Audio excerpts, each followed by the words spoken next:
말씀 씨앗을 심어요. 사랑하는 친구들, 말씀 씨앗 시간이에요. 오늘 말씀은 마태복음 17장 말씀이에요. 다 함께 말씀 씨앗 심을게요. 마태복음 17장. 6일 뒤에 예수님께서는 베드로와 야고보 그리고 야고보의 동생 요한을 데리고 따로 높은 산에 올라가셨습니다. 그들 앞에서 예수님의 모습이 변화되었습니다. 예수님의 얼굴은 해같이 빛나고 옷은 빛처럼 희게 되었습니다. 그때에 모세와 엘리야가 나타난 예수님과 함께 말씀을 나누었습니다. 베드로가 예수님께 말했습니다. 주님, 우리가 여기 있는 것이 좋습니다. 원하신다면 제가 여기에 천막 3개를 세우겠습니다. 하나는 주님을 위해, 또 하나는 모세를 위해, 그리고 마지막 하나는 엘리야를 위해서 말입니다. 베드로가 말하는 동안에 갑자기 빛나는 구름이 그들 위를 덮고 그 속에서 이는 내가 사랑하며 기뻐하는 아들이다. 너희는 그의 말을 들어라 하는 소리가 들려왔습니다.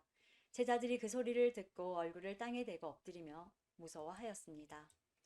예수님께서 그들에게 오셔서 어루만지시며 말씀하셨습니다. 일어나라, 무서워하지 마라. 제자들이 눈을 들어보니 아무도 보이지 않고 예수님만 혼자 계셨습니다. 산 아래로 내려올 때에 예수님께서 제자들에게 당부하셨습니다. 인자가 죽음에서 다시 살아날 때까지 너희가 본 것을 아무에게도 말하지 마라. 제자들이 예수님께 여쭈었습니다. 어째서 율법학자들은 그리스도가 오기 전에 엘리야가 먼저 와야 한다고 말하는 것입니까? 예수님께서 대답하셨습니다. 엘리야가 와서 모든 것을 회복시킬 것이다. 그러나 내가 너희에게 말한다. 엘리야는 이미 왔다. 그런데 사람들은 그를 알아보지 못하고 그에게 자기들 마음대로 하였다. 이처럼 인자도 그들로부터 고통을 받을 것이다.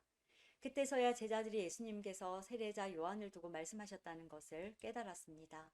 예수님과 제자들이 사람들에게 갔을 때 어떤 사람이 예수님께 와서 무릎을 꿇고 절을 하며 말했습니다. 주님, 제 아들에게 자비를 베풀어 주십시오. 이 아이가 간질에 걸려서 너무나 고생하고 있습니다. 이 아이는 가끔 불에도 뛰어들고 물에도 뛰어듭니다. 제가 이 아이를 제자들에게 데리고 왔었는데 고칠 수 없었습니다. 예수님께서 말씀하셨습니다. 아, 믿음이 없고 뒤틀어진 세대여. 도대체 언제까지 내가 너희와 함께 있어야 하겠느냐? 언제까지 내가 너희를 참아야 하겠느냐? 그 아이를 내게 데리고 오너라. 예수님께서 귀신을 꾸짖으셨습니다. 그러자 귀신이 아이에게서 나가고 그 아이는 즉시 나았습니다. 제자들이 예수님께 따라와서 물었습니다. 어째서 우리는 귀신을 쫓아낼 수 없었습니까?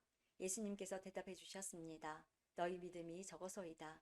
내가 너희에게 진정으로 말한다. 너희에게 겨자씨 한 알만한 믿음이 있으면 이 산을 향하여 여기서 저기로 움직여라 말할 것이다. 그러면 산이 움직일 것이다.